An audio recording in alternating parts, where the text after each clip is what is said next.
Hello po, Sir Jupiter. Magandang araw po sa inyo at sa mga tagapakinig dito sa inyong channel. Tawagin niyo lang ako sa pangalang Criel. Tubong Quezon ako pero kasalukuyang naninirahan sa Baclaran. 21 taong gulang na po ako. Nagsimula ang lahat noon, Sir Jupiter, noong umuwi ako sa probinsya para sana magbakasyon at makapag-relax kahit papaano. Hindi naman kami naghihirap sa buhay. Maayos naman ang kalagayan namin noon. Noon, nasa Maynila ako nag-aaral, Sir Jupiter, kasi dito yung mga magagandang eskwelahan na gusto kong pasukan. May inuupahan din akong boarding house para malapit lang sa school na pinasukan ko. Kakasimula pa lang ng bakasyon namin, nagdesisyon akong umuwi muna para makita ko naman ang pamilya ko. Dahil sa video call lang kami madalas nakakapag-usap. Umaga ako ay bumiyahe at gabi na ako nakarating dahil sa layo ng biyahe. Talagang nakatulog po ako. Huli ko nang napansin na malapit na pala ako kaya inayos ko yung iba kong gamit. Hindi na rin po ako nagpasundo kasi kabisado ko naman na ang lugar at kaya ko namang dalhin ang mga dala kong gamit dahil konti lang naman ang dinala ko. Pagkarating ko doon, agad naman akong inasikaso ng mama ko, Sir Jupiter. Maayos ang magdamag ko noon. Nakatulog ako pagkatapos kong kumain dahil sa pagod. Pagkaumaga, doon nagumpisa ang lahat. Noong pumasok sa bahay namin yung bagong katulong, si Aling Marta. Nakuha lang namin siya sa kakilala ni Mama. May edad na po siya, payat at tahimik. Laging nakalugay ang buhok niya. Laging may suot na balabal. Parang may tinatakpan sa kalahati ng mukha niya. Maitim po ang balat niya, Sir Jupiter, parang nasunog. Unang araw pa lang maaga na siyang gumigising. Pagkamulat ko ng mata, malinis na kaagad ang sala. Nasa kusina na siya, nagluluto, tahimik lang, walang reklamo, walang maririnig na kahit ano. Akala namin swerte kami.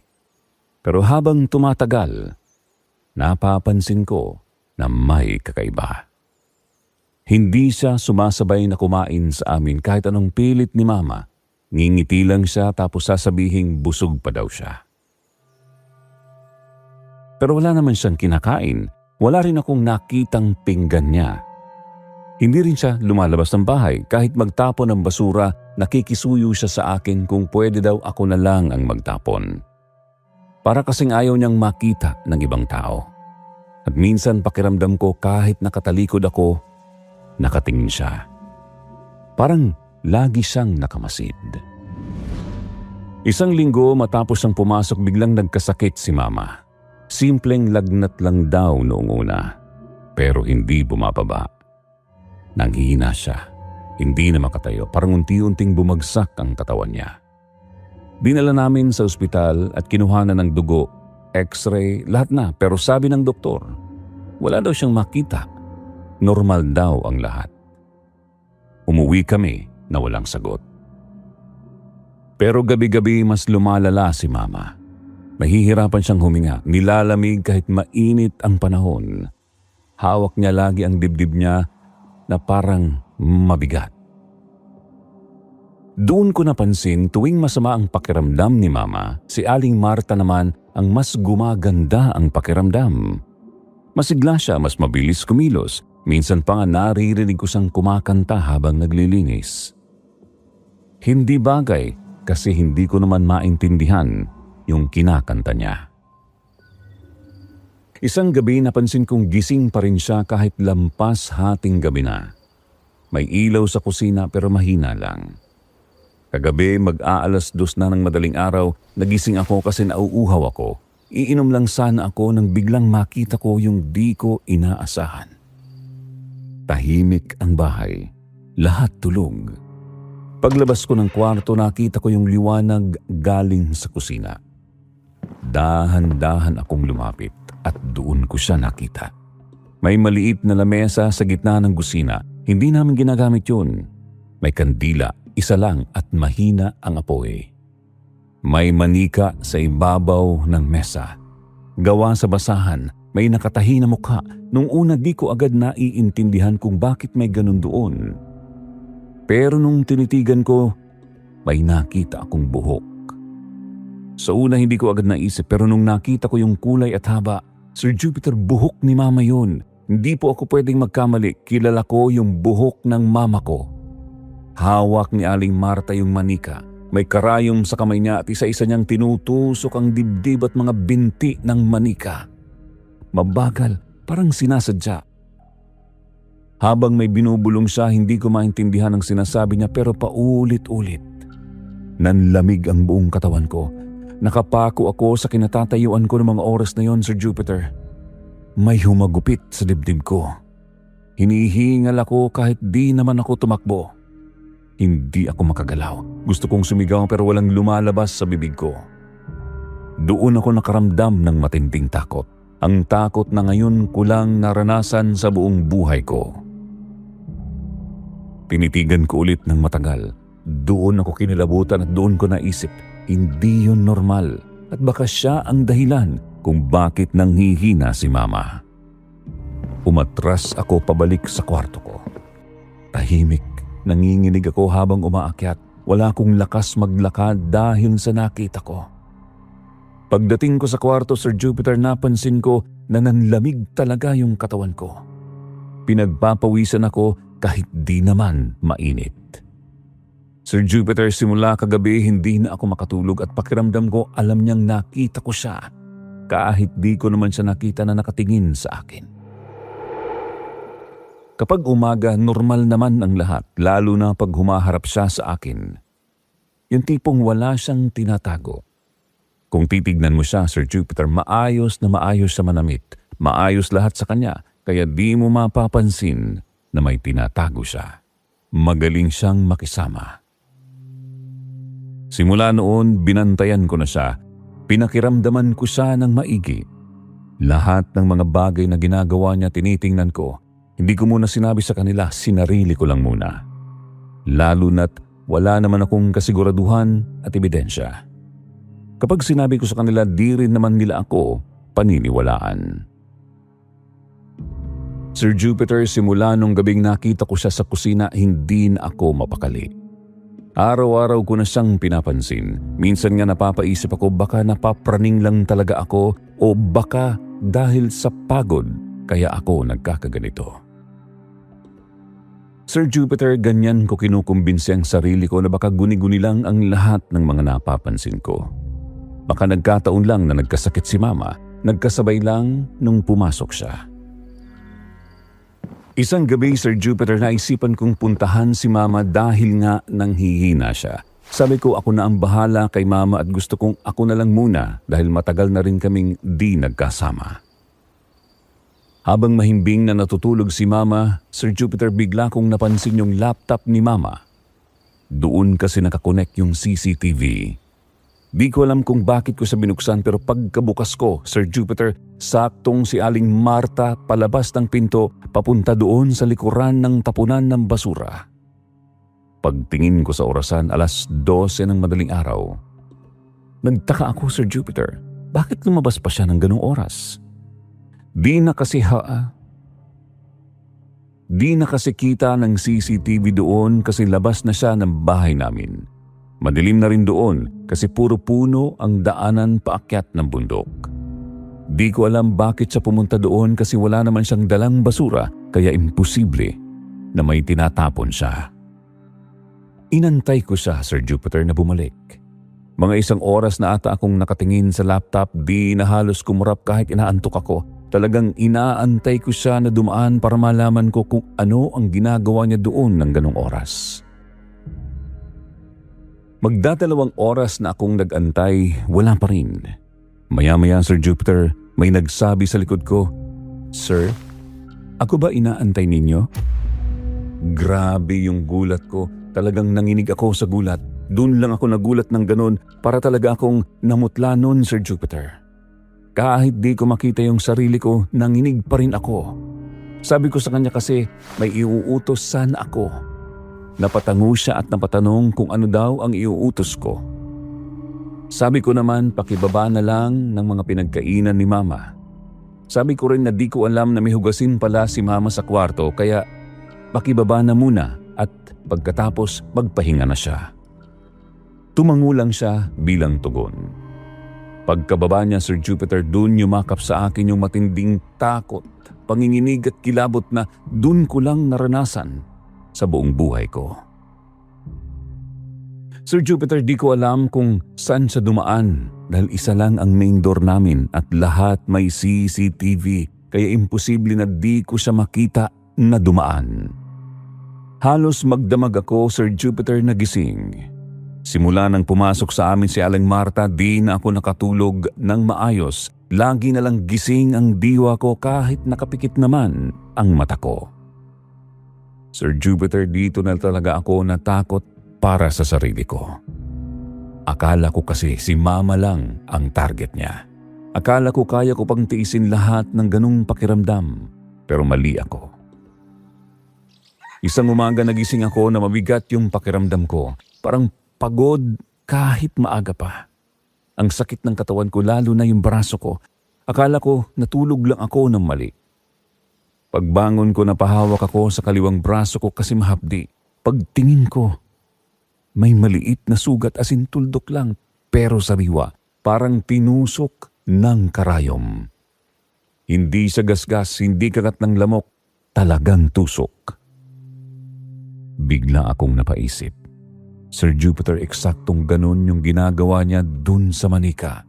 Tinutusok-tusok ng paulit-ulit, kaya't bigla akong kinilabutan. Sabi ko baka nagkataon lang, baka kung saan ako nasabi. Pinilit kong isipin na normal lang, pero nang aayusin ko na yung kama ko, may naramdaman akong matigas sa ilalim ng unan. Maliit na papel na nakatupi. Kinabahan agad ako kahit hindi ko pa binubuksan. Pagkabukas ko, may pangalan ko. Buong pangalan ko, Sir Jupiter, nakasulat ng pula, hindi marker, hindi ballpen. Dugo. Nanlamig ako, parang may malamig na tubig na ibinuhos sa likod ko. Hindi ko alam kung paano napunta dun yun. Wala namang pumapasok sa kwarto ko. Nakalak pa nga ang pinto ko bago matulog. Ibig sabihin may pumasok habang tulog ako o baka matagal na siyang nasa loob na di ko lang napansin. Sir Jupiter, dun po ako napaisip ng sobra. Hindi lang si mama ang pinapahirapan niya at ginagawa ng di maganda. Ako na rin. Hindi ko alam kung bakit ganun na lang ang galit niya sa amin. Maayos naman namin siyang trinato at di naman namin siya tinuring na ibang tao. Kaya di ko lubos maisip paano niya sa amin magagawa yun. Lalo na sa mama ko. Wala naman akong maalala na may ginawa kaming masama sa kanya para pahirapan niya ang mama ko. Sir Jupiter, simula nung araw na yon may nakita akong marka sa braso ko. Iba na ang pakiramdam ko. Madali akong mapagod, nahihilo at parang may kumukuha ng lakas ko. Kahit kumain ako sa tamang oras, parang walang epekto, parang di ako nabubusog. Tapos napapansin ko habang nanghihina ako, si Aling Marta mas lalong lumalakas. Masigla siya, mabilis kumilos, parang walang tulog pero hindi napapagod. Isang gabi hindi na talaga ako makatulog. Mga bandang 12:00 tahimik ang lahat. Tapos may narinig ako galing kusina. Mahinang tawa, yung tipong pigil. Parang may niloloko, yung parang may sinasaktan. Dahan-dahan akong sumilip sa pinto ng kwarto ko. Madilim yung sala, pero may konting ilaw na nanggagaling sa kusina. Nakita ko siya, nakatayo lang at nakaharap sa lamesa. Tapos tumatawang mag-isa. Walang kausap, pero Sir Jupiter, ramdam mo pag para sa'yo yung tawa. Alam niyang gising ako, alam niyang takot ako. Bigla siyang tumigil, tapos dahan-dahan siyang lumingon papunta sa direksyon ko. Kahit madilim, parang diretso sa mata ko yung tingin niya at ngumiti siya, hindi normal na ngiti. Yung tipong alam mong may masama siyang balak, Sir Jupiter. Dun ko naisip, baka hindi lang niya ako gustong saktan. Pagkaumaga may nakita akong sugat sa braso ko at yung papel na may pangalan ko. hindi na talaga ako mapakali. Pakiramdam ko may oras na tumatakbo. Parang may naghihintay lang na mangyari. Hindi ko na kinaya mag-isa. Kaya kinaumagahan pumunta ako sa kapitbahay naming matanda, yung tipong lola na tahimik lang pero sabi-sabi ng mga tao marunong daw sa mga dasal at kung ano-anong pangontra. Isa siyang albularyo. Takot na ako, Sir Jupiter. Kahit mapahiya, wala na akong pakialam. Pagdating ko sa bahay na pinapasok niya ako agad, parang alam na niya na may problema ako. Hindi na po ako nagpaligoy-ligoy pa. Pinakita ko agad yung sugat sa braso ko, tapos yung maliit na papel na may pangalan ko. Pagkakita pa lang niya, bigla siyang namutla. Parang may nakita siyang masama. Tahimik siya saglit, tapos napaupo. Tinanong niya ako kung saan ko daw nakuha iyon. Sabi ko po, di ko alam. Pagkagising ko, may ganyan na yung braso ko. Bigla niyang hinawakan yung kamay ko. Malamig yung kamay niya. Sabi niya, hindi lang daw yan mangkukulam. Punong-puno daw ng galit sa amin. At sa tingin daw niya, nag-aaral na maging mangkukulam at di talaga siya mangkukulam. Siguro daw may nagtulak sa kanya para gawin yan sa amin. Nakikita niyang galit na galit daw talaga sa amin. Kaya siguro nagawa niya yung mga bagay na yan. At doon nagtanong siya kung may alam daw ba akong nakaaway ng magulang ko. Kaagad kong sagot, wala po. Imposible na gagawin niya yan sa amin kung wala namang alitan na nabuo sa pamilya namin. Sabi sa akin ng matandang albularyo, tanungin ko daw ang papa at mama ko. Maya-maya may napansin ako sa kanya kaya napatingin ako, tapos nagsalita siya ulit pero mas mahina na yung boses niya. Nag-aalay yan. Hindi ko agad naintindihan. Tinanong ko kung anong alay. Tumingin siya diretso sa mata ko at parang may gusto siyang ipaintindi na magbigat. Sabi niya, may kukunin daw na buhay ang kapalit. Sir Jupiter, nagpantig ang tenga ko noon dahil sa narinig ko, hindi agad ako nakapagsalita. Tinanong ko sa albularyo kung sino yung kukunin. Sabi niya naman kung sino ang pinakamahina o sino daw ang pinakamahal ko. Bigla kong naisip si mama kasi siya yung may sakit at siya rin yung pinakamahina sa amin. Kaya dali-dali po akong umuwi. Halos tumatakbo ako pa uwi at hindi ko na nararamdaman yung pagod. Paulit-ulit sa isip ko yung sinabi niya na may kukunin daw na buhay na kapalit. Pagdating ko sa bahay, sobrang tahimik. Walang tunog ng TV, walang kalansing ng plato. Diretso agad ako sa kwarto ni mama at pagbukas ko ng pinto, wala siya sa higaan. Magulo ang kumot, parang may humila sa kanya at kinabahan ako lalo. Tapos may napansin akong ilaw sa kusina. Mahina lang kaya dahan-dahan akong lumapit. At doon ko sila nakita. Si mama nakahiga sa sahig, walang malay, maputla, parang bangkay. At sa harap niya si Aling Marta, nakaupo, may kandila ulit. May hawak na manika, tapos may nakapulupot na buhok. Sa una akala ko buhok pa rin ni mama. Pero nung tumama yung ilaw, hindi ako sigurado pero parang buhok ko. Pareho kasi sa kulay at haba ng buhok ko. Nakangiti siya habang hinahaplos yung manika. Parang masaya pa siya sa ginagawa niya. Doon ko naintindihan ng lahat. Hindi lang si mama ang gusto niyang pahirapan, pati ako pala. Ako yung kapalit para gumaling si mama. Yun yung sinasabi niya. Ako daw yung kapalit ng kagalingan ni mama. Dahil sa galit ko, nilapitan ko siya. Sir Jupiter, doon na talaga ako nawala sa sarili ko. Sinubukan kong paalisin siya at doon sumigaw ako na lumayas siya. Pinagtabuyan ko siya papuntang sala. Hinila-hila ko yung kamay niya pero hindi siya umalis at parang sobrang bigat niya. At kung umasta siya sa bahay namin, parang pag-aari na niya yung lugar. Tumatawa lang siya, mahina na parang nag-e-enjoy. Parang niloloko niya ako. Parang alam niya na wala akong laban. Tapos bigla namatay lahat ng ilaw. Kakaibang dilim, parang tumigil ang mundo. Hindi ko alam kung saan ako titingin. Kahit mga gamit sa paligid parang natanggal sa harap ko. Sir Jupiter, halos kapain ko yung daan makabalik lang sa kwarto ko. Di pa nga ako nakakalayo nang biglang bumukas ulit yung mga ilaw. Tumakbo ako, Sir Jupiter, papunta sa kwarto niya at baka may makita akong pagpapatigil sa ginagawa niya. Malapit na ako sa kwarto niya nang biglang di ko magalaw ang kalahati ng katawan ko. Di ko alam kung paano ako makakalakad papunta sa kwarto na tinutuluyan niya, Sir Jupiter. Iba yung klase ng sakit. Talagang nararamdaman ko lahat simula sa mga kamay at paa ko. Sir Jupiter, naiyak talaga ako sa sobrang sakit. Alam ko na nandyan lang siya, nakatingin sa akin kahit di ko siya nakikita. Sir Jupiter, doon ako naglakas ng loob na kausapin siya ng harapan. Pasigaw ko siyang tinanong kung ano ba ang kasalanan ng mama ko at ano ang kasalanan ko sa kanya. Bakit niya kami ginaganito? Nanahimik ang buong bahay at biglang nawala yung sakit ng katawan ko.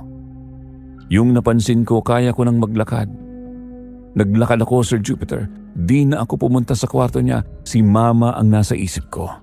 Pakiramdam ko kaya ko nang maglakad. Hinanap ko agad si mama. Pinuntahan ko kung saan ko siya huling nakita pero wala siya doon. Pagpunta ko sa kwarto, nandun siya. Tulog. Tiningnan ko siya, Sir Jupiter, parang okay na siya. Kasama niya na si Papa. May tatanong pa sana ako kay Papa kaso di ko siya napansin na nakauwi na pala. Kaya hindi ko na lang pinansin. Tinitigan ko na lang si Mama at ang alam ko naman ay okay na siya. Pumunta ako sa kwarto ko, hahanapin ko pa sana si Aling Marta, kaso nakaramdam talaga ako ng sobrang pagod. Akala ko, Sir Jupiter, tapos na yung bangungot na nangyari sa akin. Di pa nga ako nakakatulog, humiga pa lang ako nang maramdaman ko na parang may tao sa labas ng pinto ko. Parang may nakatingin sa akin kahit wala naman akong nakikita.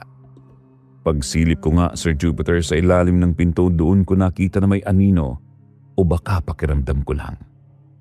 Kasi naririnig ko na siya, mas malapit, mas malinaw at mas mabagal. Parang sinasadya niya talagang iparinig sa akin ang bawat galaw niya. Tapos bigla may kumatok. 3 beses. Hindi malakas, pero yung tunog parang diretso sa dibdib ko tumatama. Nagtayuan ang balahibo ko, Sir Jupiter. Parang may nakatusok sa dibdib ko at nahirapan na talaga akong huminga sa mga oras na yon. Hindi ako gumalaw, hindi ako kumurap. Tapos may boses, mahina at malapit. Narinig ko ang boses na parang hinihikayat akong buksan ang pinto. Tinatawag ako na parang kilala ako. Parang may pamilyar na tono pero may kakaibang lamig na hindi ko may paliwanag. Hindi ko binuksan, Sir Jupiter. Talagang nakipagmatigasan ako sa kanya. Tumayo ako, tumanap ng paraan kung paano ako makakalabas nang hindi siya makakasalubong. Pinakiramdaman ko muna kung nandun siya sa labas at sa pakiramdam ko, wala na siya. Naghanap ako ng lighter. Balak kong sunugin ang mga gamit niya para hindi na kami masaktan.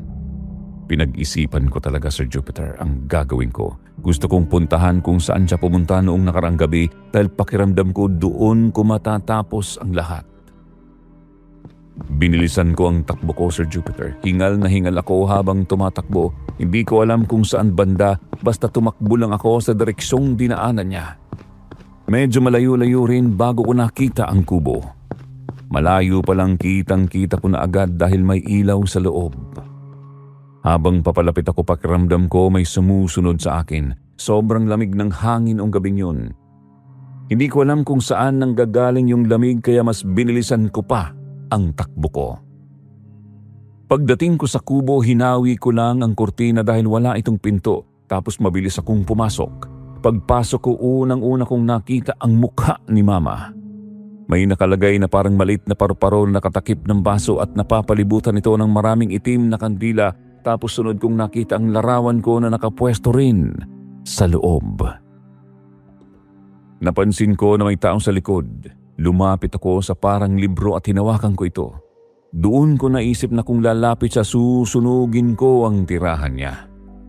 Hawak ko ang kandila at lighter habang pinipigilan ko ang takot ko. Tinatakot siya sa kaya kong paraan. Buo na ang desisyon ko noon na kapag hindi siya nagsalita at hindi niya ipanliwanag kung bakit galit na galit siya sa amin, sisindihan ko ang apoy at susunugin ko ang lahat ng nasa loob ng kubo, lalo na ang mga gamit niyang pangkulam. Hindi niya ako nagawang saktan. Sa halip narinig ko na lang siyang magsalita.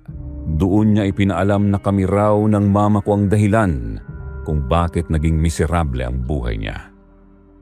Nagtaka ako kung bakit kami ang sinisisi niya. Hindi ko maintindihan kung saan nanggagaling ang galit niya kaya hinayaan ko siyang magsalita pa. Doon niya sinabi na kami raw ang pamilya ng asawa niya na nagtaksil daw ang asawa niya sa kanya at ang mama ko ang pinili nito. Doon ko rin nalaman na ako ang naging anak nila. Sinabi rin niya na ilang taon niya kaming hinanap at hindi siya tumigil hanggat hindi niya kami nakikita. Nagulat ako, Sir Jupiter, dahil malinaw na si Papa ang tinutukoy niya. Si Naldo. Ipinaliwanag din niya na noong nakita niyang lumipat kami, sinundan niya kami dahil gusto niyang makaganti sa lahat ng sakit na dinanas niya. Para akong nabingi sa mga narinig ko. Hindi ako makasagot, parang hindi ko matanggap ang lahat ng iyon sa isang iglap. Doon ko naintindihan kung bakit galit na galit siya. May parte sa akin na naaawa sa kanya pero may parte rin na naguguluhan. Inisip ko na baka hindi naman alam ni Mama na may asawa na dati si Papa. At baka hindi rin niya alam na may taong masasaktan ng ganito dahil sa nangyari. Umiiyak siya habang nagsasalita at ang sabi niya halos mamatay daw siya sa sakit nang iwan siya ni Papa. Naawa ako, pero mas naawa ako kay Mama. Sinabi ko sa kanya na wala kaming kasalanan sa kanya at wala kaming alam sa mga paratang niya. Habang sinasabi ko yun, hindi ko na napigilan ang sarili ko at nagtaasan na kami ng boses. Ramdam ko yung galit at takot na sabay na umakyat sa dibdib ko. Inagaw niya sa akin ang libro pero hindi ko ito agad binitawan dahil hinawakan ko yun ng mahigpit na parang yun na lang ang tanging paraan ko para mapigilan siya sa ginagawa niya. Maya-maya may binubulong siya na hindi ko maintindihan. Bigla akong nanigas sa kinatatayuan ko. May humihigop ng lakas ko at unti-unting nanghihina ang buong katawan ko. Nahihirapan akong huminga at pakiramdam ko unti-unti akong mawawala sa sarili ko.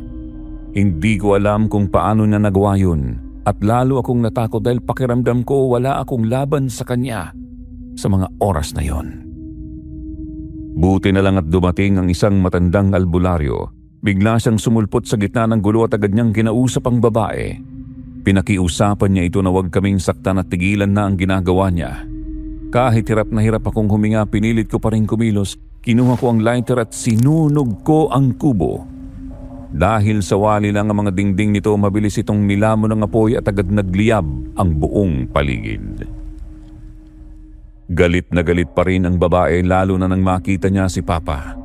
Lumapit siya at pinagsasampal niya si Papa habang umiiyak at sumisigaw na parang doon niya inilalabas lahat ng sakit at galit na matagal niyang kinimkim. Sa gitna ng kaguluhan, sinabi ng albularyo na kapag hindi niya tinanggal ang sumpa sa akin, babalik sa kanya ang lahat ng sakit na ipinadala niya at kamatayan ang magiging kapalit nito. Doon sa natauhan o natakot, bigla na lang siyang tumakbo palayo at iniwan ang lahat. Pagkatapos noon, unti-unting gumaan ang pakiramdam ko. Parang biglang may naalis sa dibdib ko at nakahinga ako na maayos. Pakiramdam ko, parang walang nangyari. Pero alam ko sa sarili ko na totoo ang lahat ng naranasan ko. Sabi ni Papa hindi niya raw alam na siya ang pumasok na katulong sa amin. Kung alam niya lang daw, hindi niya ito papayagang mangyari. Ipinaliwanag din niya na si Mama ang nauna sa buhay niya at wala raw katotohanan ang mga paratang ng babae tungkol sa pagtataksil. Hindi ko na lang pinansin ang mga paliwanag na yun. May parte sa akin na naaawa sa babae dahil sa sakit na dinanas niya.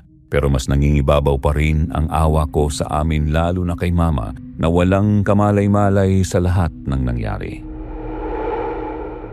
Mabilis na lumipas sa mga taon pagkatapos ng gabing yun. Simula noon, hindi na siya nagpakita o nagparamdam man lang. Wala na kaming narinig na kahit anong balita tungkol sa kanya, kung nasaan siya o kung buhay pa ba siya. Sir Jupiter, naging malaking trauma talaga yun sa amin.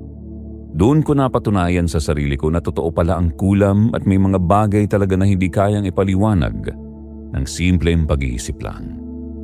May mga pangyayari sa buhay na akala natin imposible, Pero darating ang panahon na mararanasan natin ito at mapipilitan tayong maniwala.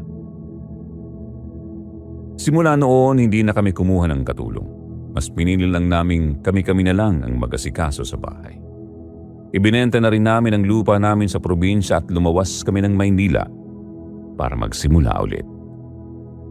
Dito na kami ngayon nakatira, Sir Jupiter, at pilit naming iniiwan sa likod ang lahat ng masasakit at nakakatakot na alaala ng nakaraan. Kahit hindi ito ganun kadaling kalimutan.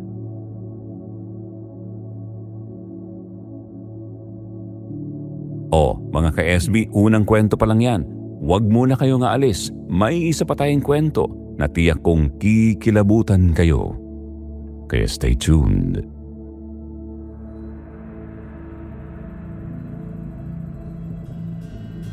Hello po, Sir Jupiter. Magandang araw po sa inyo at sa mga tagapakinig ng inyong channel. Ako nga po pala si Liza, hindi ko po tunay na pangalan. Tubong Cagayan ako, ngunit kasalukuyang po akong naninirahan sa Santa Mesa. 31 taong gulang na po ako ngayon. Sir Jupiter, hindi ko po makakalimutan ang unang gabi ko sa bahay na pinasukan ko dahil hanggang ngayon, pakiramdam ko may dala akong isang bagay na hindi ko nakikita pero ramdam na ramdam ko. Isa akong stay-in na katulong sa isang malaking bahay. Tahimik po ang lugar. Maayos po ang amo at sa totoo lang akala ko magiging madali lamang ang trabaho ko roon. Wala akong inasahang kakaiba. Akala ko isa na naman itong normal na trabaho na kailangan ko lang pagtiyagaan. Ngunit sa unang gabi pa lamang, may narinig na agad akong umiiyak sa kusina. Dahil sa kuryosidad at kaunting kaba, lumabas ako ng kwarto upang tingnan kung ano yun. Pagdating ko sa kusina, nakita ko si Aling Rosa, ang matagal ng katulong sa bahay. Nakatalikod siya sa akin. May kandilang nakasindi sa harap niya at may mga dahon at asin na nakalagay sa mesa. Hindi ko po maintindihan ang eksena pero malinaw na parang may binubulong siya, na para bang may kausap siya, kahit wala namang ibang tao roon. Doon pa lamang, kinabahan na ako, pero pinilit kong wag masyadong isipin yon. Kinabukasan, pagkagising ko matapos ang hindi ko maipaliwanag na panaginip, pakiramdam ko ay sobrang pagod ko kahit maaga naman akong natulog. Parang may mabigat na nakadagan sa dibdib ko. Napansin ko rin na pawis ako kahit malamig naman ang hangin sa loob ng kwarto. Paglabas ko ng kwarto, nakita ko si Aling Rosa sa kusina. Nakangiti siya sa akin, ngunit may kakaibang pakiramdam akong hindi ko maipaliwanag. Para bang alam niya ang nangyari sa akin kahit hindi ko pa sinasabi. Hindi ko man direktang sinabi sa kanya ang naramdaman ko, napansin ko na tila alam niya na hindi ako nakatulog ng maayos. Tumango na lamang ako at sinabing medyo masama ang pakiramdam ko. Habang nag-aalmusal kami, napansin kong madalas siyang nakatitig sa akin. Tahimik lang siya. Hindi nagsasalita, ngunit ramdam ko ang tingin niya. Ilang beses ko siyang nahuli na nakatingin at sa tuwing mapapatingin ako sa kanya, bigla siyang ngumingiti. Isang ngiting hindi ko maipaliwanag kung bakit nakakapagbigay sa akin ng kaba. Simula noon, halos gabi-gabi na akong nananaginip. Madalas nasa loob daw ako ng kusina. Madilim ang paligid at may isang kandila lamang na nagbibigay ng ilaw. Nandoon si Aling Rosa, nakatalikod pa rin at tila tinatawag ako. Ngunit sa panaginip ko, hindi ako makagalaw. Nakadikit ang mga paa ko sa sahig at wala akong magawa kundi tumingin lamang sa kanya habang unti-unting lumalakas ang kaba ko. Sa tuwing magigising ako, mabilis ang tibok ng puso ko at parang hinahabol ko ang aking hininga. Doon ko rin napansin na unti-unti akong nanghihina. Madali akong mapagod kahit magaan lamang ang trabaho. Minsan nga nahihilo pa ako. Pakiramdam ko may mali sa katawan ko.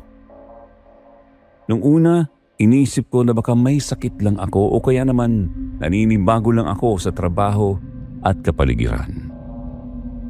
Ngunit isang gabi, may nangyari na hindi ko makakalimutan. Nagising ako bandang 3:00 ng madaling araw dahil may narinig akong kaluskos sa labas ng kwarto ko. Dahan-dahan akong bumangon at sumilip sa pinto. Doon ko nakita si Aling Rosa. Nakatayo siya sa hallway, nakaharap sa pintuan ng kwarto ko. Hindi siya gumagalaw. Hindi rin kumikibo. Basta nakatingin lamang siya sa pinto ko na parabang hinihintay niya akong lumabas.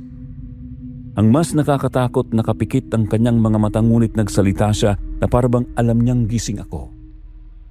Sa tono ng kanyang boses, tila may sinasabi siyang hindi ko maintindihan ng buo, ngunit malinaw na may tinutukoy siya na parabang may proseso o bagay na hindi pa tapos o hindi pa ako handa. Nanlamig ang buong katawan ko sa takot. Hindi ko na maalala kung paano ako nakabalik sa kama. Basta ang alam ko, nagtalukbong na lamang ako ng kumot at pilit na ipinikit ang aking mga mata. Umaasang makakatulog muli at mawawala ang lahat ng yun. Kinabukasan, parang walang nangyari. Normal na normal si Aling Rosa. Mabait, tahimik at patuloy akong tinuturuan sa trabaho. Ngunit doon ako nagsimulang matakot ng tuluyan. Isang hapon, habang naglilinis ako ng sala, may nakita akong maliit na papel sa ilalim ng mesa. Pinulot ko yun at nang tingnan ko, nanlaki ang mga mata ko nang makita kong nakasulat ang pangalan ko, Liza, na may bilog na pula sa paligid nito. Hindi ko may paliwanag ang kaba na naramdaman ko. Tinanong ko si Aling Rosa tungkol doon, ngunit imbis na magulat o magpaliwanag, bigla siyang natahimik at ngumiti lamang. Ang ngiti niyang yun ay tila may tinatago na lalo lamang nagpalala sa aking takot.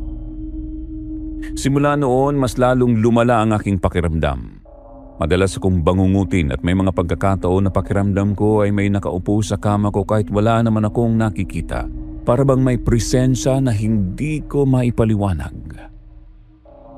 Isang gabi nagising ako dahil may bumubulong sa aking tenga.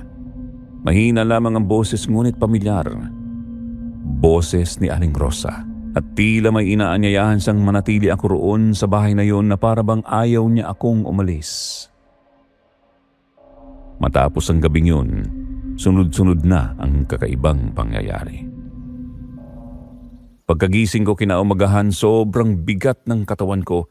Pakiramdam ko hindi ako nagpahinga kahit mahaba ang tulog ko. Masakit ang ulo ko at ramdam ko ang panghihina ng buong katawan ko. Habang naghihilamos ako, napansin ko ang isang maliit na sugat sa aking braso. Manipis lamang ito, parang gasgas o kinamot, ngunit wala naman akong maalalang nasugatan ako. Mas lalo akong kinabahan nang mapagtanto kong hindi yun normal. Paglabas ko ng kwarto at pagpunta sa kusina, nakita ko muli si Aling Rosa. Nagtitimpla siya ng kape. Napansin kong agad siyang napatingin sa aking braso na parabang alam niya ang tungkol sa sugat kahit hindi ko pa ito sinasabi. Ngumiti siya. Ngunit ang ngiting yun ay tila may kahulugan na hindi ko maunawaan. Hindi ko na binanggit ang sugat dahil natatakot akong isipin niyang nag-iisip lang ako ng kung ano-ano. Ngunit sa loob-loob ko alam kong may mali na talaga. Simula noon, halos gabi-gabi na akong nagigising. Kadalasan ay bandang 2:00 o 3:00 ng madaling araw. At sa tuwing magigising ako, may narinig akong mahina na boses mula sa kusina. Nung una, inakala kong may kausap lamang si Aling Rosa sa cellphone, ngunit isang gabi, napansin ko na wala naman siyang hawak na kahit na ano. Nakatayo lamang siya roon at may binubulong. Mahina, tuloy-tuloy at parang may kausap. Ngunit ang pinaka-nakakatakot sa lahat, wala namang ibang tao sa bahay. At doon na talaga ako kinilabutan ng tuluyan. Isang gabi, naglakas loob akong makinig ng mas mabuti. Dahan-dahan akong lumabas ng kwarto upang hindi niya marinig ang aking mga yapak. At bawat hakbang ko ay maingat. Halos pigil ang paghinga ko sa kaba. Habang papalapit ako sa kusina, mas luminaw sa pandinig ko ang boses niya. Mahina ngunit tuloy-tuloy na parabang may kausap siya kahit wala naman akong nakikitang ibang tao.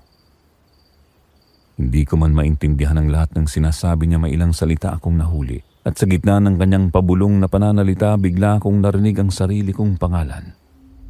Sa sandaling yon, nanlamig ang buo kong katawan. Napatigil ako sa may pader at hindi na naglakas loob pang gumalaw. Pakiramdam ko parang may malamig na hangin na dumaan sa akin at kasabay noon ay ang muling pagbanggit ng aking pangalan. Maya-maya may narinig akong tila utos o pahayag mula sa kanya, parang sinasabi niyang kailangan na akong masanay. Sa puntong yun, pakiramdam ko may isa pang boses na sumagot sa kanya, ngunit hindi ko matukoy kung saan nanggaling yun. Mahina lamang ang tunog, halos parang hangin, ngunit sapat para lalo akong kabahan. Gusto ko nang bumalik sa kwarto ko, ngunit parang hindi ako makagalaw. Para bang may pumipigil sa akin, o kaya naman ay natatakot lang talaga akong gumawa ng kahit anong ingay. Ilang sandali pa ang lumipas at biglang tumahimik ang kusina. Walang tunog, walang galaw, para bang biglang nawala ang lahat. Pagkatapos noon, narinig ko ang mga paa ni Aling Rosa na papalapit. Sa takot, mabilis akong bumalik sa kwarto at nagkunwaring natutulog. Pilit kong pinakalma ang aking paghinga habang nakahiga ako. Narinig ko ang kanyang mga hakbang na huminto sa labas ng pintuan ko. Hindi siya kumatok. Hindi rin siya nagsalita. Ngunit ramdam ko ang kanyang presensya na nakatayo lamang siya roon, nakatingin sa pintuan o marahil nakikinig kung gising ako. Halos hindi ako huminga sa takot. Pakiramdam ko kahit ang pinakamalit na galaw ay maaari niyang mapansin. Ilang segundo ang lumipas, saka ko lamang narinig ang kanyang mga hakbang na unti-unting papalayo. Doon lang ako nakahinga na maayos, ngunit nanatili ang kaba sa dibdib ko. Kinabukasan parang walang nangyari. Normal lang lahat. Tahimik si Aling Rosa at mabait pa rin sa akin. Patuloy niya akong tinuturuan ng mga gawain sa bahay na para bang walang kakaibang nangyari noong gabi. Ngunit napansin ko na mas madalas na niya akong tinititigan. May mga pagkakataon na habang naguhugas ako ng pinggan, mararamdaman ko ang kanyang tingin sa likod ko. Isang beses bigla siyang nagsalita mula sa aking likuran. Sa kanyang tono, tila ipinapahiwatig niya na masasanay din ako sa lahat ng nangyayari. Dahil sa gulat, nalaglag ang hawak kong baso. Paglingon ko sa kanya, nakangiti lamang siya. Isang ngiting hindi ko mabasa kung ano ang ibig sabihin. Hindi ko alam kung anong tinutukoy niya, ngunit ramdam ko na may malalim na kahulugan ng kanyang sinabi. Simula noon, mas lalo pang lumala ang aking pakiramdam. Madalas kong mahilo at may mga pagkakataon na parang umiikot ang aking paningin kahit nakatayo lamang ako. Para bang unti-unting nawawala ang lakas ko. May isang gabi pa na nagising ako dahil sa pakiramdam na may nakaupo sa kama ko. Ramdam ko ang bigat sa may paanan nito. Hindi ako gumalaw. Hindi ko binuksan ang aking mga mata, ngunit alam kong may nakatingin sa akin. Maya-maya may narinig akong mahina na boses. Sa paraan ng pagkakasabi nito, tila ipinapahiwatig na may kulang pa, na para bang may bagay na hindi pa tapos o hindi pa buo. Pagmulat ko ng aking mga mata, wala namang tao sa kwarto, ngunit napansin ko muli ang aking braso. Ang maliit na sugat na nakita ko noon, nadagdagan na. Doon ko naisip na baka hindi na ito simpleng bangungot lamang. Pakiramdam ko ay may ginagawa talaga si Aling Rosa sa akin. Isang bagay na hindi ko maintindihan, ngunit malinaw na may epekto sa aking katawan at isipan. Dahil sa takot at kuryosidad, isang gabi naglakas loob na akong sumilip ng maayos sa kusina. Ilang araw na kasi akong hindi mapakali. Halos gabi-gabi ko nang naririnig sa Aling Rosa na may ibinubulong at kasabay nito ay ang unti-unti kong panghihina. Minsan kahit naglalakad lamang ako, parang biglang nawawala ang lakas ng aking mga tuhod. Noong gabing yun, nagising muli ako bandang 3:00 ng madaling araw. Pareho pa rin ang sitwasyon. May mahina na tunog mula sa kusina, parang may gumagalaw na plato at may kasabay na pabulong na hindi ko maintindihan. Dahan-dahan akong bumangon. Hindi ko na pinansin ang kaba ko. Sinabi ko sa sarili ko na kailangan ko nang malaman kung ano talaga ang ginagawa niya. Binuksan ko ng kaunti ang pintuan ng aking kwarto. Tahimik ang buong bahay. Ang tanging ilaw na nakikita ko ay nagmumula sa kusina. Isang dilaw na liwanag na parang mula sa kandila. Naglakad ako ng dahan-dahan. Halos hindi ako huminga sa kaba habang papalapit ako sa kusina. Paglapit ko, sumilip ako mula sa gilid ng pader. At doon ko nakita si Aling Rosa. Nakatayo siya sa harap ng mesa, may kandila sa gitna, may maliit na mangkok ng asin. May mga dahon na hindi ko kilala. At sa gitna ng mesa, may isang maliit na larawan. Tiningnan ko iyon na mabuti at bigla akong nanlamig. Yun ay ang aking ID picture. Ang ID na nawala noong unang linggo ko sa bahay. Sigurado akong yun. Parehong damit, parehong itsura. Hindi ko alam kung paano niya yun nakuha. Hindi ako makagalaw habang pinapanood ko siya. May hawak siyang kandila at tila may binubulong na hindi ko maintindihan ng buo. Ngunit may isang bahagi na malinaw kong narinig. Isang pahayag na tila nagsasabing kailangan na akong masanay. Matapos niyang sabihin yon, bahagya niyang hinipan ng kandila. Hindi naman namatay ang apoy, ngunit bigla itong kumislap na para bang may sariling buhay. At sa sandaling yon, mas lalo kong naramdaman na may nangyayaring hindi ko kayang ipaliwanag. Bigla akong nakaramdam ng matinding hilo, para bang umiikot ang buong paligid ko at unti-unting nawawala ang aking balanse. Napahawak ako sa pader upang hindi tuluyang matumba. Sa mga sandaling yun, pakiramdam ko may kung anong humihila sa lakas ko, yung parang may unti-unting kumukuha ng enerhiya ko mula sa loob ng aking katawan. Hindi ko na kinaya. Dahan-dahan akong bumalik sa aking kwarto at humiga sa kama. Mabigat ang pakiramdam ng aking katawan at hindi ko matukoy kung ako ba ay nakatulog o tuluyang nawalan ng malay. Pagkagising ko kinaumagahan, mas lalo pang bumigat ang aking katawan. Sir Jupiter, pakiramdam ko hindi na normal ang pagod ko. Kahit hindi naman mabigat ang trabaho ko, hingal na hingal ako at para bang may sakit ako kahit wala naman akong lagnat. Habang naglilinis ako ng sala, napansin kong nanginginig ang aking mga kamay. Hindi ko na napigilan ang sarili ko at napaupo ako sandali upang magpahinga. Sa gitna ng aking pagpahinga, napadaan si Aling Rosa. Tumingin siya sa akin at ngumiti, ngunit ang ngiting yun, may kakaibang pakiramdam na hindi ko maipaliwanag. Sa kanyang paraan ng pagsasalita, tila ipinapahiwatig niya na ako ay nanghihina pa. Nagulat ako sa kanyang sinabi. Hindi ko maintindihan kung bakit ganoon ang kanyang tono at kung paano niya nasabi yun na para bang alam niya ang nararamdaman ko.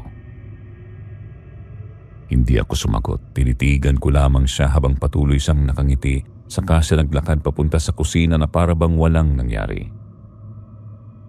Simula noon, Sir Jupiter, halos araw-araw na akong nahihilo. May mga pagkakataon na habang naguhugas ako ng pinggan, bigla na lamang dumidilim ang aking paningin. Kailangan kong kumapit sa lababo upang hindi ako matumba. Pakiramdam ko unti-unting nawawala ang lakas ko sa bawat araw na lumilipas. Napansin din yun ng aming amo. Isang beses tinanong niya ako kung maayos lang ba ang aking kalagayan. Sinabi ko na maayos lang ako kahit alam kong hindi yun totoo. Hindi ko alam kung paano ko ipapaliwanag ang aking nararanasan. Paano ko sasabihin na pakiramdam ko ay may kumukuha ng lakas ko gabi-gabi kahit wala naman akong nakikitang dahilan. Mas lalo akong natakot nang mapansin ko na dumarami ang mga sugat sa aking braso. Hindi naman sila malalaki, ngunit tila may pattern. Para bang may maliit na guhit na unti-unting nadaragdagan sa bawat araw. Isang gabi, muli akong nagising. Ngunit iba na ang pagkakataong yon. Hindi ako nagising dahil sa ingay. Nagising ako dahil pakiramdam ko hindi ako makahinga. Parang may mabigat na nakadagan sa aking dibdib. Hindi ako makagalaw, hindi rin ako makasigaw. Sir Jupiter, gising na gising ako noon ng mga sandaling yun at hindi iyon panaginip. Ramdam ko ang lahat. Ramdam ko na may nakatingin sa akin kahit hindi ko ito nakikita. Maya-maya may narinig akong mahinang boses na tila malapit sa aking tenga. Sa paraan ng pagkakasabi nito, para bang ipinapahiwatig na kaunti na lamang ang kulang, na parang may hinihintay na matapos. Gusto kong gumalaw, ngunit hindi ko kaya. Para akong nakakadena sa sarili kong katawan. Ilang segundo pa ang lumipas at bigla na lamang nawala ang bigat sa aking dibdib. Nakahinga ako ng malalim. Mabilis akong napabangon at agad kong binuksan ang ilaw. Walang tao. Ngunit nang tingnan ko ang aking braso, napansin kong may panibagong sugat na naman. Mas mahaba ito kaysa sa mga una. Kinabukasan mas lalo akong nanghina. Habang nagwawalis ako sa sala, bigla akong nahilo at napaupo sa sahig. Hindi ko na kinaya ang aking katawan. Lumapit si Aling Rosa. Tumingin siya sa akin ngunit hindi siya mukhang nag-aalala. Sa halip may ibang dahilan kung bakit siya nakatingin. Isang tingin na hindi ko maipaliwanag, na parabang may alam siya na hindi ko alam. Dahan-dahan siyang yumuko sa akin. Sa kanyang mahinang pagsasalita, tila ipinapahiwatig niya na masasanay din ako sa lahat ng ito, sa mga nararamdaman ko, sa mga nangyayari sa akin, at marahil sa kung anuman ang unti-unting bumabalot sa aking pagkatao. Nanlamig ako sa takot. Hindi ko alam kung bakit, ngunit pakiramdam ko may ibang ibig sabihin ang kanyang mga salita. Isang kahulugan na hindi ko pa lubos maintindihan, ngunit unti-unti ko nang nararamdaman. Simula noon, Sir Jupiter, natatakot na akong matulog. Tuwing gabi, isa na lamang ang nangyayari. Nagigising ako sa kalagitnaan ng madaling araw. Nanghihina ang katawan ko at pakiramdam ko may mga kung anong kumukuha ng lakas ko habang ako ay natutulog. Paulit-ulit yun, gabi-gabi, na para bang may isang siklong hindi ko matakasan. Isang hapon, habang naglilinis ako ng kwarto ng aming amo, may napansin akong maliit na kahon sa ilalim ng kama. Hindi ko may paliwanag kung bakit, ngunit parang may nagtulak sa akin na buksan yun. Nang buksan ko ang kahon, tumambad sa akin ang mga lumang gamit, mga rosaryo, mga papel na tila matagal nang nakatago, at ilang litrato na may bakas ng panahon. Isa-isa ko silang tiningnan, at habang ginagawa ko yon, may kung anong kaba ang unti-unting sumisiksik sa dibdib ko. Bigla akong natigil nang makita ko ang isang larawan. Larawan ng isang dating katulong na hindi ko kilala. Mukha itong luma at halatang matagal nang nakalipas mula nang ito ay kuhanan. Sa likod ng larawan may nakasulat na pangalan at taon. 3 taon na ang nakalipas. Ngunit ang mas nagpatindi sa kaba ko ay ang napansin kong detalye. May bilog na pula sa paligid ng pangalan niya, at sa sandaling yun naalala ko ang papel na nakita ko noon na may nakasulat ding pangalan ko na may kaparehong pulang bilog. Bigla akong kinabahan. Mabilis kong isinara ang kahon at hindi ko na tinuloy ang paglilinis. Paglabas ko ng kwarto, nakita ko si Aling Rosa na nakatayo sa labas ng pinto. Hindi ko alam kung gaano na siya katagal doon. Nakatingin lang siya sa akin. Tahimik at tila may hinihintay. Ngumiti siya, ngunit iba na ang ngiti niya. May kakaibang laman na parabang alam niya na may nakita ako.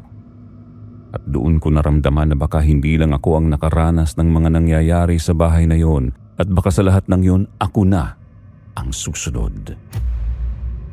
Dahil sa mga nararanasan at nararamdaman ko, naglakas loob na akong magsabi sa aming amo. Hindi ko na kaya ang takot at panghihina na araw-araw kong nararamdaman. Isang umaga habang nasa kusina kami, maingat kong sinabi na madalas akong nahihilo at hindi makatulog ng maayos. Ikinuwento ko rin na madalas akong magising sa madaling araw at tila may naririnig akong boses mula sa kusina. Hindi ko pa sinabi ang lahat dahil nahihiya rin ako at natatakot na baka isipin nilang nag-iimbento lamang ako. Ngunit napansin ko na tila hindi sila naniniwala. Sa paraan ng pagsagot ng amo ko, ipinahiwatig niya na matagal na si Aling Rosa sa kanila at kilala nila itong mabait at marahil pagod lamang ako. Tumango na lamang ako at hindi na nagsalita pa. Pakiramdam ko wala rin silang paniniwalaan kahit ipilit ko pa. Ngunit lalo lamang akong kinabahan dahil kung hindi sila naniniwala, ibig sabihin wala akong kakampi sa bahay na yon.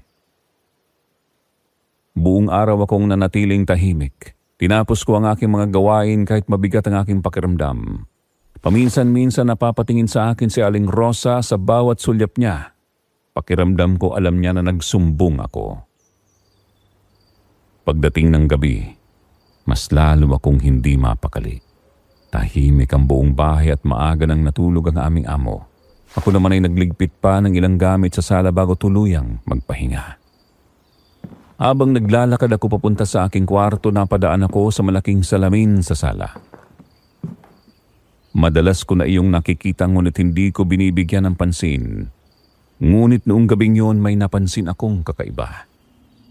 May nakatayo sa harap ng salamin. Si Aling Rosa. Tahimik lang siya, nakaharap sa salamin at hindi gumagalaw. Noong una ay nakala ko na nag-aayos lamang siya o nakatingin sa sarili niyang refleksyon. Ngunit may kakaiba sa pakiramdam ko, kaya napahinto ako. Sa una hindi ko agad naintindihan ng aking nakita, ngunit habang tinititigan ko ng mabuti napansin ko na dalawa ang kanyang refleksyon. Ang isa ay normal lamang, nakatingin sa salamin at eksaktong tumutugma sa kanyang galaw. Ngunit ang isa pa ay nakangiti, hindi sa salamin nakatingin kundi direkta sa akin. Nanlamig ang buong katawan ko, hindi ako makagalaw. Pakiramdam ko tumigil ang tibok ng puso ko sa sobrang takot. Gusto ko pong umatras, ngunit parang nanigas ang aking mga paa. Ilang segundo pang lumipas biglang gumalaw si Aling Rosa. Dahan-dahan siyang lumingon sa akin. Sa sandaling yon, isa na lamang ang kanyang refleksyon sa salamin. Bumalik sa normal ang lahat. Ngumiti siya at sa kanyang paraan ng pagsasalita tila tinatanong niya kung matutulog na ba ako. Hindi ako agad nakasagot. Tumango na lamang ako at mabilis na naglakad papunta sa aking kwarto. Pagkapasok ko agad kong isinara at nilak ang pinto kahit hindi ko naman yun ugali. Nanginginig ang aking mga kamay at hindi ko maalis sa isip ko ang aking nakita. Sigurado ako na hindi yun guni-guni. Dalawa talaga ang kanyang refleksyon at ang isa ay nakatingin sa akin. Hindi ako nakatulog ng maayos noong gabing yun. Halos buong gabi akong gising at pakiramdam ko may naglalakad sa labas ng aking kwarto. May mga pagkakataon na may naririnig akong mahinang kaluskos. Bandang madaling araw nakatulog din ako kahit papaano. Ngunit paggising ko, mas lalo akong kinabahan. Sa gilid ng aking kama may nakita kong 3 piraso ng dahon at kaunting asin. Sigurado akong wala iyon bago ako matulog. Doon ko naisip na baka hindi lamang ako tinatakot ni Aling Rosa, baka may ginagawa na talaga siya sa akin. At pakiramdam ko ay papalapit ng papalapit ang kung anuman ang kanyang balak. Matapos ang gabing yun, doon ako tuluyang nagdesisyon na umalis sa bahay na yun. Hindi ko na kayang manatili pa kahit kailangan ko ng trabaho. Mas nangingibabaw na ang takot kaysa sa pangangailangan. Kinabukasan maaga akong nagising. Mabigat pa rin ang aking katawan ngunit pinilit kong bumangon. Habang ginagawa ko ang aking mga gawain, iniisip ko kung paano ako magpapaalam sa aming amo. Plano kong sabihin na may emergency sa probinsya upang hindi na ako magpaliwanag ng mahaba. Tahimik lamang si Aling Rosa buong umaga. Hindi niya ako kinakausap, ngunit napapansin kong paminsan-minsan ay nakatingin siya sa akin. Isang tingin na tila may alam siya. Pagdating ng hapon, naglakas loob na akong mag-impake ng aking mga gamit. Kaunti lamang ang dala ko, ilang gamit at personal na gamit.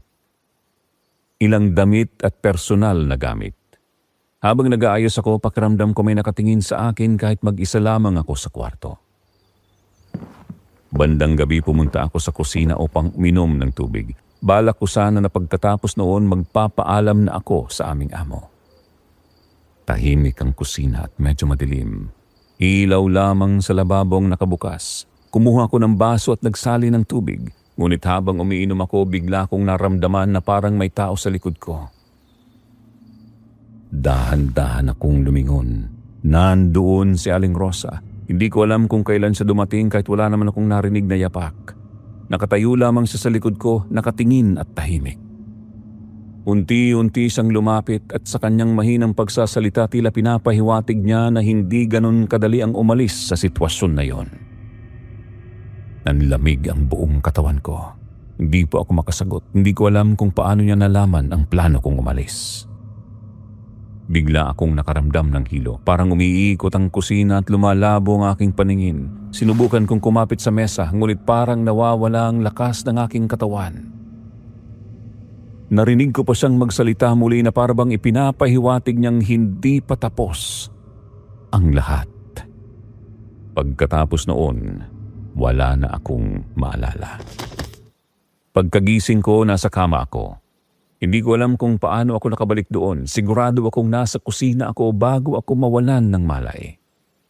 Mabilis akong napabangon ngunit mabigat ang ulo ko at mas mahina ang katawan ko kaysa dati. Tumingin ako sa paligid. Nasa kwarto ko nga ako. Ngunit may napansin akong kakaiba. Sa tabi ng kama ko may kandila. Hindi yun akin at hindi ako gumagamit ng kandila sa kwarto. Kinabahan ako. Mabilis kong tinanggal at inilapag sa mesa. Nang tingnan ko ang aking braso, napansin kong nadagdagan na naman ang mga sugat. Mas marami na at tila sunod-sunod na maliliit na guhit. Napaupo ako. Gusto ko nang umiyak. Hindi ko na alam ang gagawin ko. Sinubukan kong tumayo ngunit bigla akong nahilo at napaupo muli sa sahig. Pakiramdam ko may kumukuha na naman ng lakas ko. Parang unti-unti akong nauubos. Matapos ang ilang minuto nagawa ko ring makatayo. Nagpasya ako na hindi na ako maghihintay pa kahit gabi na aalis ako. Kinuha ko ang aking bag at binuksan ang pinto ng kwarto. Tahimik ang hallway ngunit habang naglalakad ako palabas, pakiramdam ko may sumusunod sa akin. Hindi ako lumingon. Diretso lamang ako sa sala. Malapit na ako sa main door nang marinig ko ang boses ni Aling Rosa mula sa likod ko. Sa kanyang tono tila'y pinapahiwatig niya na hindi pa ako maaaring umalis. Napatigil ako. Parang may pumipigil sa aking mga paa. Hindi ako makagalaw. Dahan-dahan akong napalingon. Nakatayo siya sa dulo ng hallway. Madilim ang paligid ngunit kita ko ang kanyang mukha. Seryoso, malamig at nakakatakot. Gusto kong magsalita ngunit walang boses na lumalabas sa akin. Muli akong nakaramdam ng matinding hilo. Mas malakas kaysa kanina. Para bang hinihila ako pababa at unti-unti akong inaantok. Pinilit kong lumaban. Sinabi ko sa sarili ko na kailangan kong makaalis. Ngunit habang papalapit siya, mas lalo akong nanghihina. Bago tuloy ang dumilim ang aking paningin, narinig ko ang kanyang boses na tila nagsasabing kaunti na lamang ang natitira. Pagmulat ko ng aking mga mata, nasa kama na naman ako. Hindi ko alam kung ilang oras na ang lumipas. Madilim pa rin ang kwarto, ngunit mas masama na ang aking pakiramdam. Mas mabigat ang aking katawan at mas malamig ang paligid. Sinubukan kong bumangon ngunit hirap na hirap ako. Doon ko na naramdaman na hindi na normal ang lahat ng nangyayari. Hindi na ito basta takot lamang o bangungot. Habang nakahiga ako, may narinig akong mahinang boses mula sa may pintuan. Boses ni Aling Rosa na tila nagpapahiwatig na malapit na ang kung anuman ng kanyang ginagawa. Doon ko naisip na baka hindi niya ako hahayaang makaalis ng basta-basta. Sa kabila ng lahat, nakaalis din ako sa bahay na yon matapos ang ilang araw. Hindi naging madali, ngulit nagawa ko rin. Nagkunwari akong may sakit at sinabi sa aming amo na kailangan kong umuwi sa probinsya upang magpagaling. Mukhang napansin na rin nila ang aking panghihina kaya pumayag naman sila.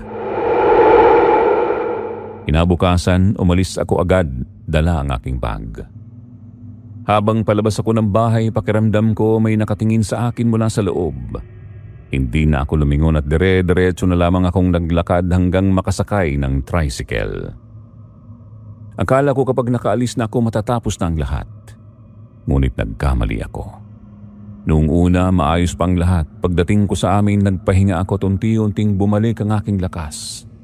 Nawala ang hilo at inisip ko na baka pagod lamang ako at natakot sa mga naranasan ko. Lumipas ang ilang araw na tahimik. Hanggang sa isang gabi, bandang 3:00 ng madaling araw, bigla akong nagising. Tahimik ang kwarto, ngunit pakiramdam ko may kakaiba sa hangin. Habang nakahiga ako, may narinig akong mahinang boses. Nung una, akala ko panaginip lamang, ngunit malinaw ko itong narinig. Ang pagbanggit sa aking pangalan.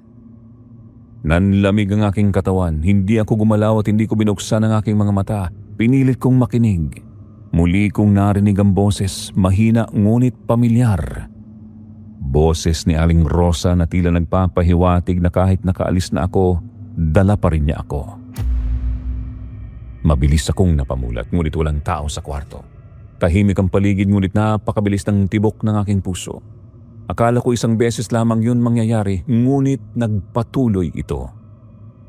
Simula noon, halos gabi-gabi na akong nagigising sa madaling araw. Minsan may naririnig akong kaluskos, minsan parang may naglalakad, at minsan naman parang may bumubulong lamang.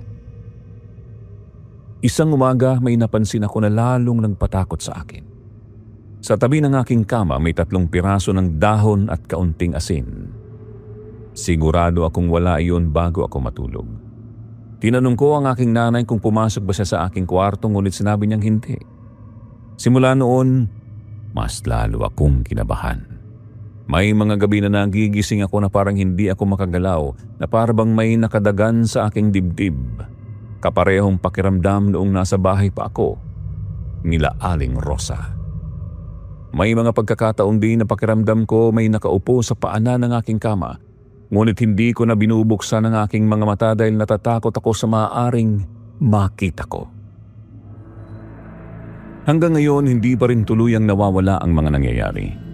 May mga gabi na maayos, ngunit may mga gabi na bumabalik ang lahat. At sa tuwing maririnig ko ang mahinang boses na yon, naaalala ko ang ipinahiwatig sa akin bago ako umalis, na kahit umalis ako, dala pa rin niya ako. Doon ko na naisip na baka hindi talaga ako nakatakas. Napansin din ng aking nanay na unti-unti akong namamayat dahil sa kakulangan ng tulog at sa mga nararamdaman ko. Dahil dito tinanong niya ako kung ano ang nangyayari sa akin. Doon ko na sinabi ang lahat, simula noong pumasok ako sa bahay na yon.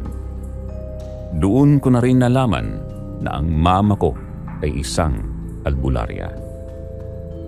Ginamitan niya ako ng tawas at ayon sa kanya, may patuloy pa rin nanggugulo sa akin at unti-unting kumukuha ng aking lakas.